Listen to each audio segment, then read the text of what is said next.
Olá a todos, aqui é o professor Cláudio e hoje para concluir a leitura da Sociedade do Cansaço, este livro, este opúsculo escrito pelo coreano Byung-Chul Han, professor coreano radicado na Alemanha, que tem formação em teologia, literatura e filosofia, e que é um dos pensadores de nosso tempo bastante concatenado com a dinâmica da nossa sociedade, com a situação da nossa sociedade, o comportamento do homem nesta nossa sociedade, e tem nos provido de análises sociais, análises comportamentais bastante pertinentes, né? Eu já sugeri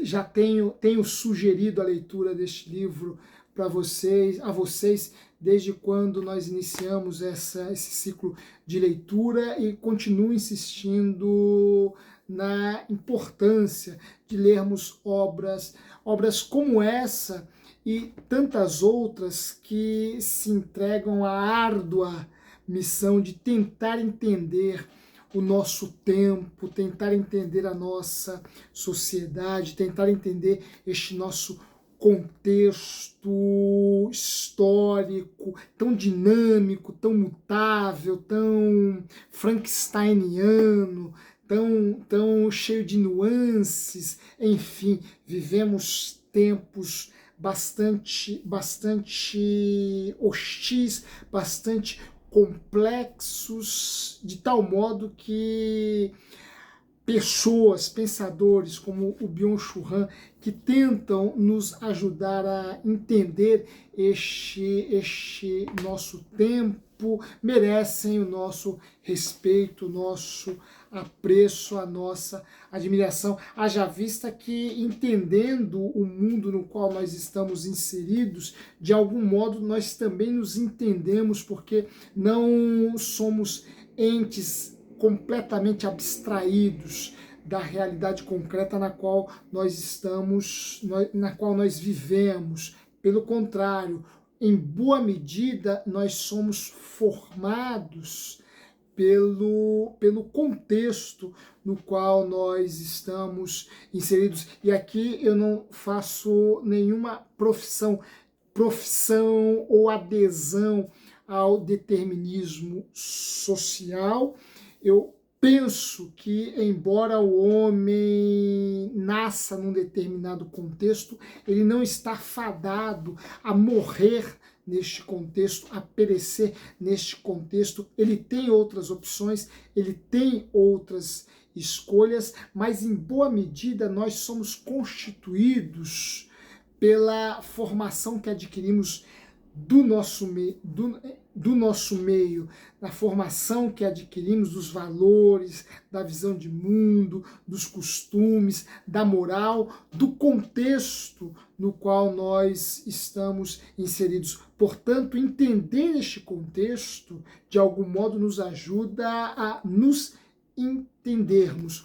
O Byung-Chul Han tem tentado compreender o nosso tempo e, de algum modo, lançado luz sobre a nossa própria posição neste tempo, nosso próprio lugar neste tempo, o quanto somos afetados por este tempo.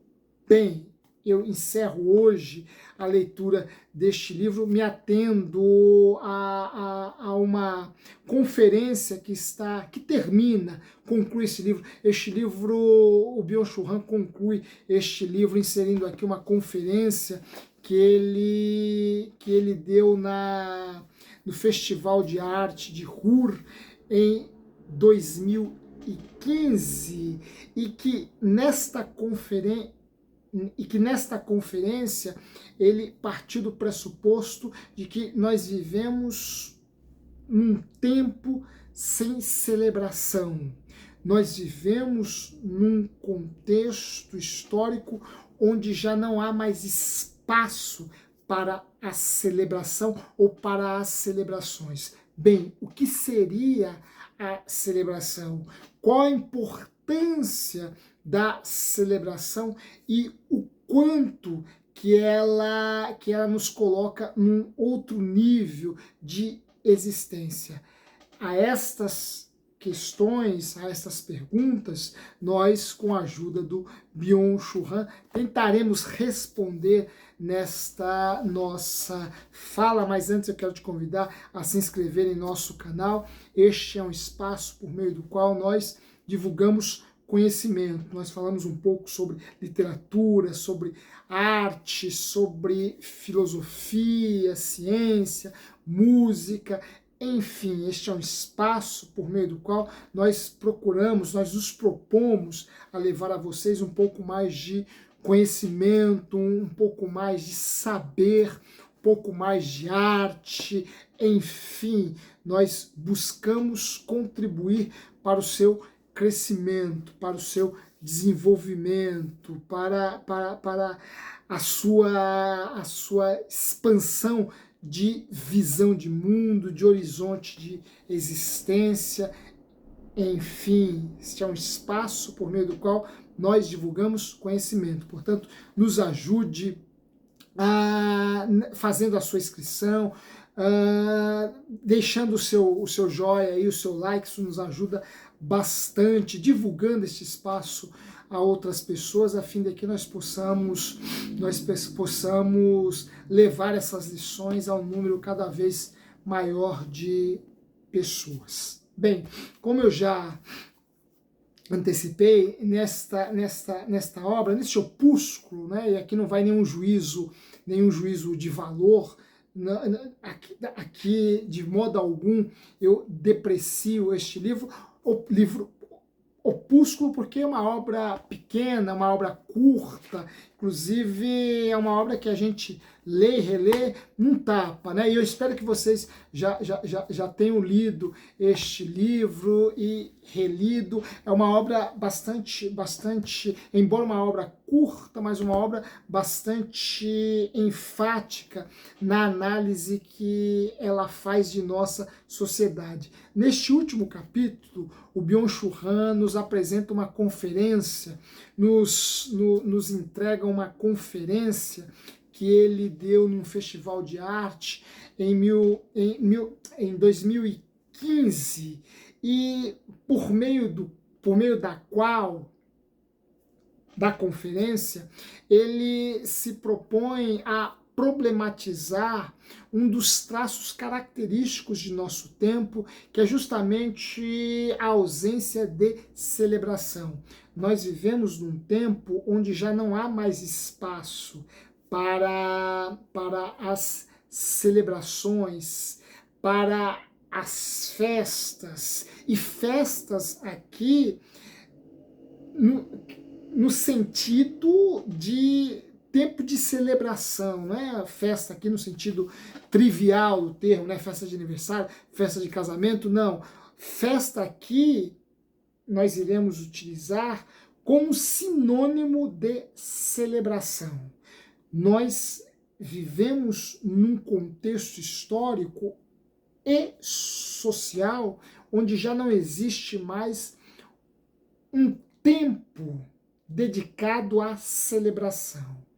Mas o que seria a celebração? Ora, a celebração seria uma suspensão do tempo ordinário, do tempo trivial, do tempo cotidiano. A celebração introduz o indivíduo numa outra dimensão, numa outra temporalidade, por meio da qual todo o resto é suprimido, todo o resto fica suspenso, todo o resto é pausado. A celebração é aquele evento que nos coloca diante de um objeto que de algum modo nos absorve de nossa rotina, de nossa cotidianidade, do nosso tempo ordinário, e desperta em nós a importância da desaceleração. Ora, por meio da celebração, nós somos introduzidos num outro contexto onde já não há mais lugar para pressa, onde já não há mais espaço para o ritmo de vida que nós tocamos em nosso cotidiano, em nosso dia a dia, em nossa rotina. Ora, o tempo da celebração é um tempo extraordinário. O Byung-Chul Han não especifica quais são os objetos da celebração ou as razões da celebração. Por que celebrarmos? O que celebrarmos? Essas são perguntas que ficam sem resposta quando nós lemos esta sua conferência realizada em 2015. Porém, nós temos noções vagas acerca das celebrações, sobretudo a partir do conceito de celebração que o Byung-Chul Han trabalha, que é um conceito de celebração relacionado à religião. Ora, o Byung-Chul Han, embora o Byung-Chul Han não nos coloque diante de objetos que nos mova à celebração e nem as razões profundas que nos conduzem a estes objetos, no contexto de sua exposição, podemos perceber que a ideia de celebração aqui e o objeto que a move possui um caráter extremamente religioso.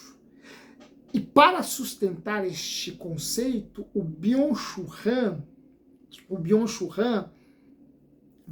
ele estudou literatura, né? Ele é um camarada das letras, é um camarada das palavras, ele vai buscar as raízes das palavras celebração e festa. E repito, celebração e festa aqui são tratadas por ele como sinônimos, como palavras que encerram na essência o mesmo conceito.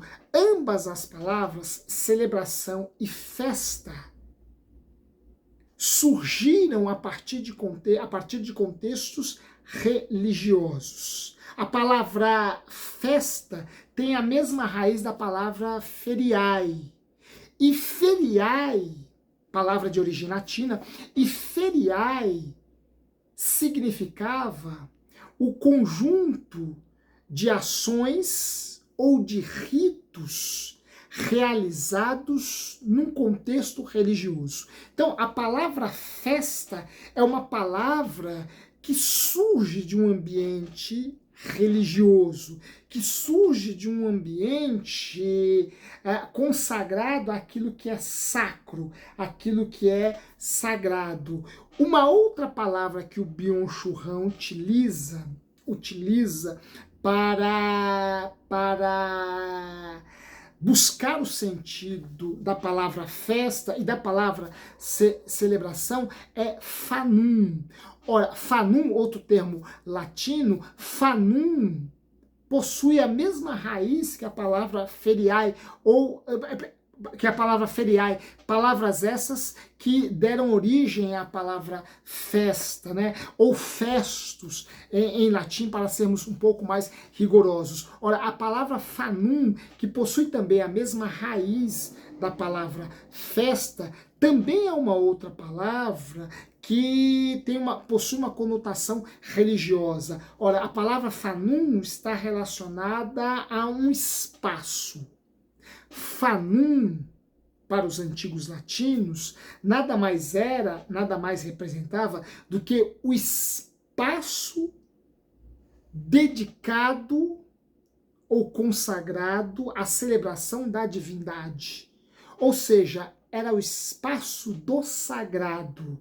E tudo aquilo que ficava nas cercanias deste espaço, deste fanum, era chamado de profanum, ou seja, aquilo que antecedia o sagrado, aquilo que já não estava mais no terreno do sagrado. O profano é o oposto do fano ou do fanum, enquanto que o fanum é o espaço do sagrado, é o espaço dedicado ao sagrado, o profanum ou o profano é o espaço não sacro, é o espaço que está nas cercanias do espaço sagrado. Portanto, a palavra festa é uma palavra que tem uma conotação estritamente relacionada ao religioso, ao sacro,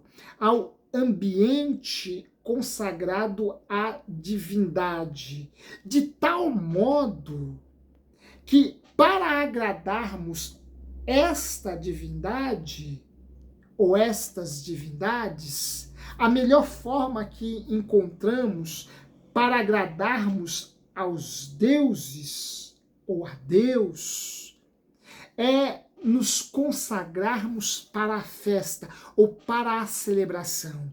A festa possibilita ao indivíduo ter acesso à divindade, ter acesso a Deus. Platão já dizia que os homens foram feitos para ser um jogo dos deuses. E jogo aqui não no sentido irônico, jogo aqui no sentido mais um pouco mais elevado, um pouco mais elaborado. Ora, se os homens foram feitos para serem um jogo ou o jogo dos deuses, nós agradaremos aos deuses à medida que realizarmos os melhores jogos. E os melhores jogos são aqueles que possuem o caráter da celebração, que possuem um caráter festivo. Lembremos-nos, né?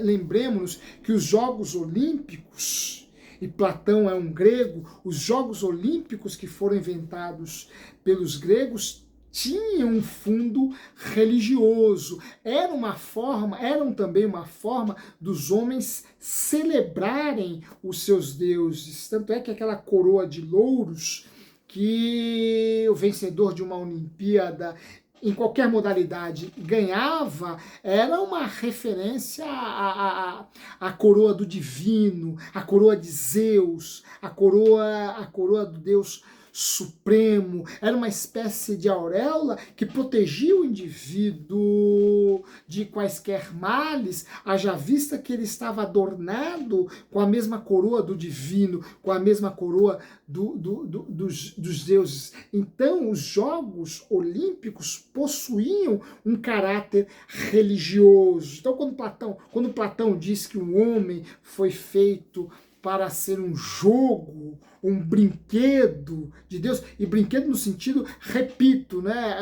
Aliás, um jogo, né?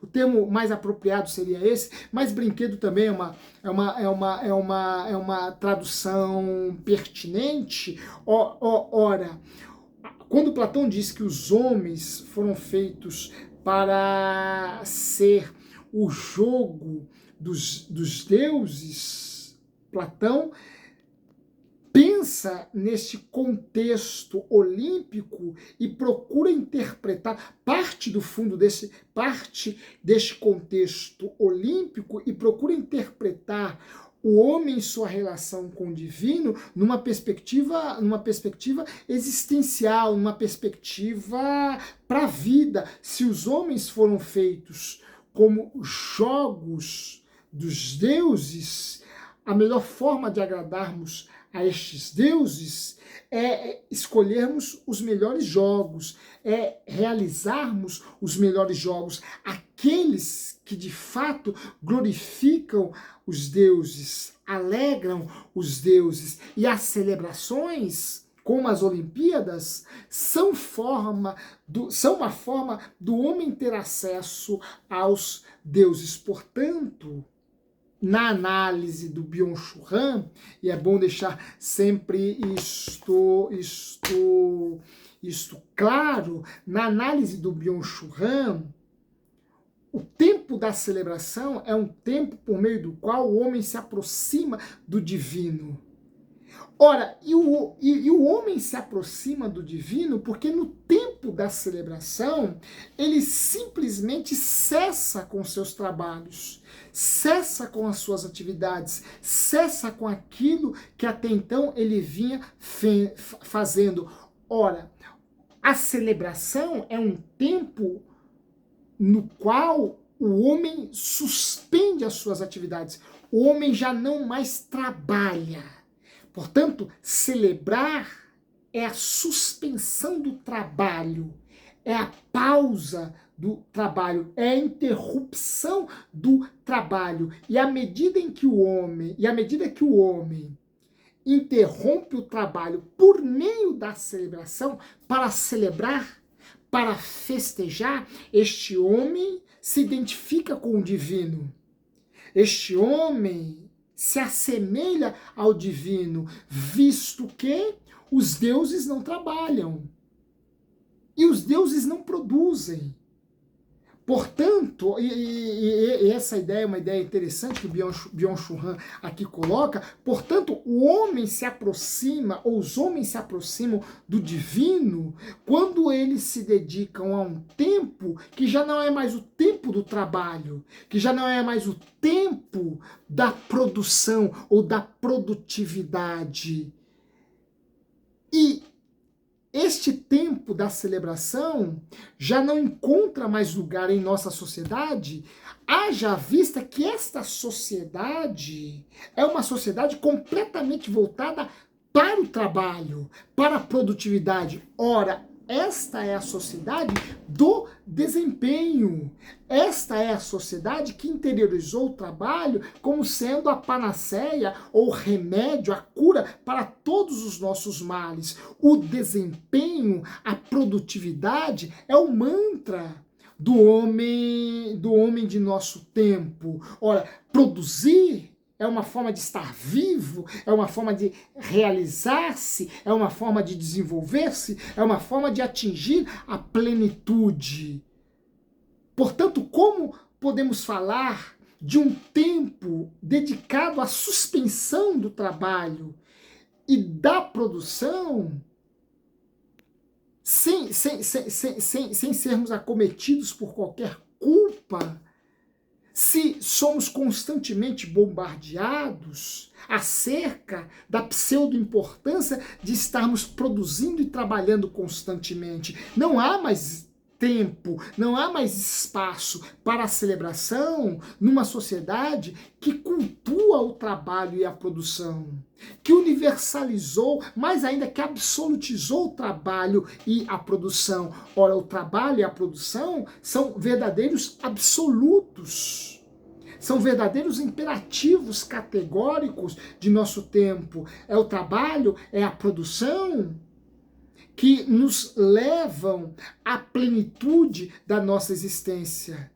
E por isso já não temos mais tempo para a celebração, porque no ato de celebrar, nós somos arrebatados, tirados deste contexto de trabalho, de produção, e entramos num tempo extraordinário, num tempo onde não trabalhamos e não mais produzimos, mas num tempo no qual nos identificamos com o divino, nos identificamos com os deuses, porque os deuses não trabalham, os deuses não produzem.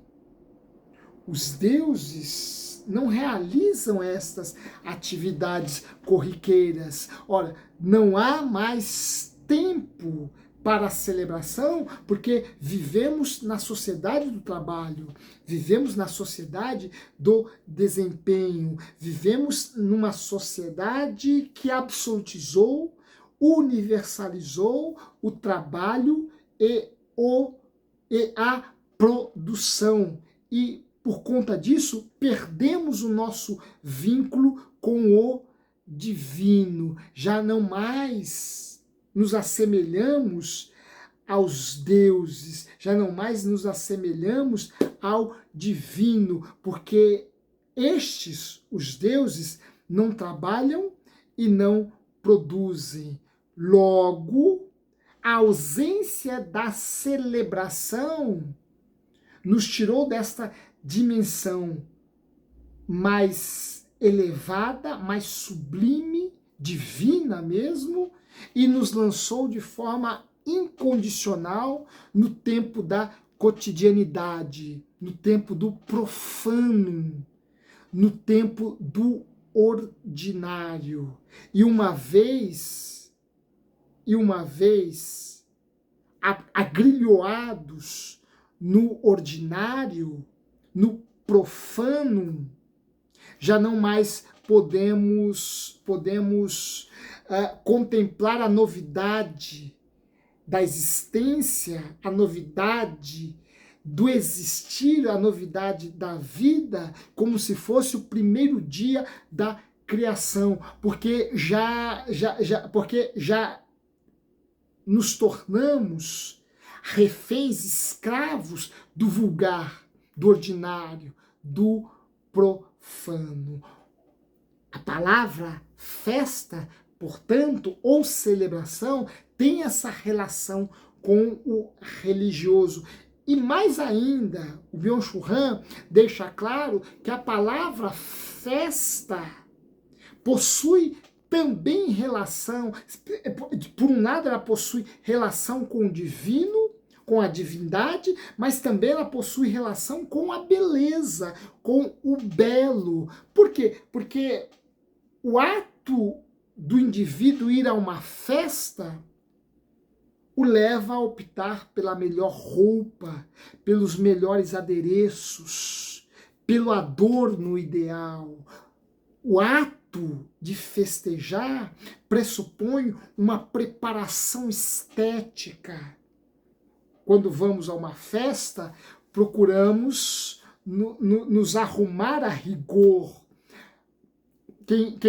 As mulheres usam a melhor maquiagem, o melhor perfume, o homem usa a mulher usa a melhor roupa, o homem usa a melhor roupa, o homem usa o melhor perfume, a mulher o melhor perfume. Enfim, nós, quando vamos a uma festa, nós procuramos nos adornar, nós procuramos os melhores adereços, nós procuramos estar bonitos e bonitas, belos e belas para esta ocasião.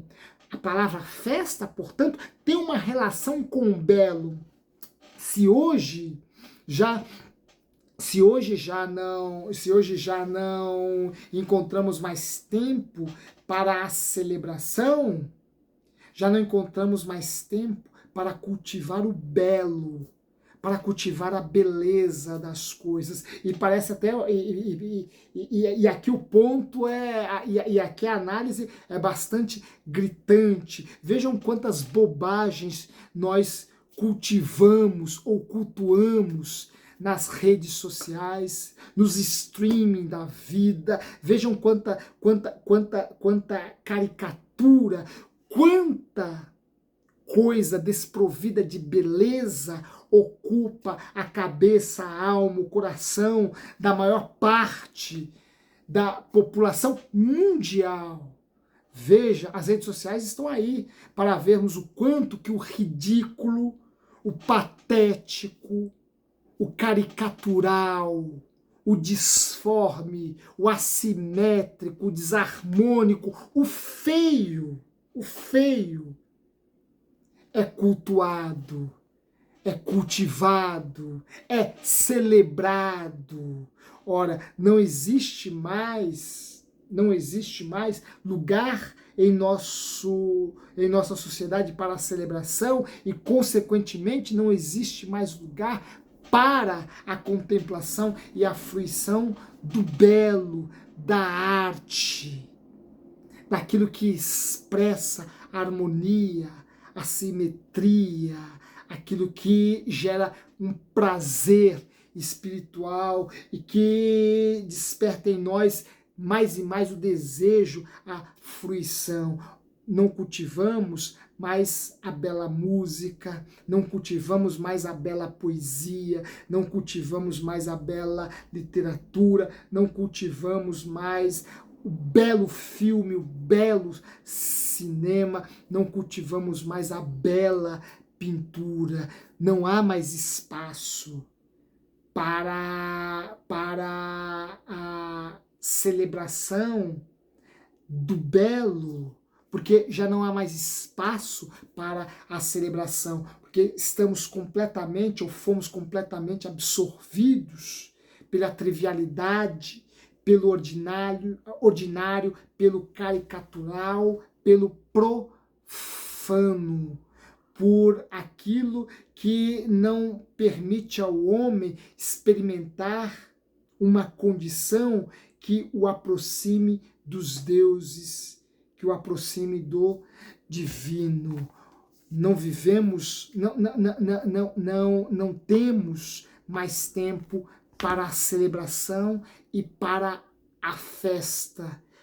Portanto, desfiguramos a nossa essência, desfiguramos em nós aquilo que nos liga ao divino, aquilo que nos liga ao belo, aquilo que nos liga a algo maior, a algo que é superior a tudo isso, superior ao trabalho, à produção, superior à nossa trivialidade e mais ainda, que nos coloca num tempo que permite a nós desacelerarmos e não nos apressarmos de sair deste contexto, o contexto da celebração. O contexto da celebração é um contexto onde tudo se desacelera. E nós entramos num estado de fruição, seja de algo divino, seja de algo belo, cujo prazer é tão grande que nós queremos, desejamos nos demorar ali. Nós desejamos que este tempo já não se esvaia, já não se esgote. E aí temos a oportunidade de experimentarmos o eterno no temporal. A celebração, para concluirmos, a celebração é a porta que se abre ou a fenda que se coloca diante de nós para nos inserirmos em algo que é eterno ou que se assemelha com o eterno, mesmo estando nós neste contexto de tempo profano, neste contexto de uma existência finita e temporal. A celebração nos abre as portas para o divino, para o belo, para o eterno. Portanto, acatemos as recomendações deste sábio homem, deste arguto analista social, deste pensador social e dediquemos algum tempo à celebração a fim de que nós possamos ter contato com coisas maiores, com coisas maravilhosas, com uma realidade de prazer superior que nos convença do que de fato é importante ou vale a pena nesta existência. E é com esta reflexão que o Byung-Chul Han conclui esta sua obra e que eu também concluo as minhas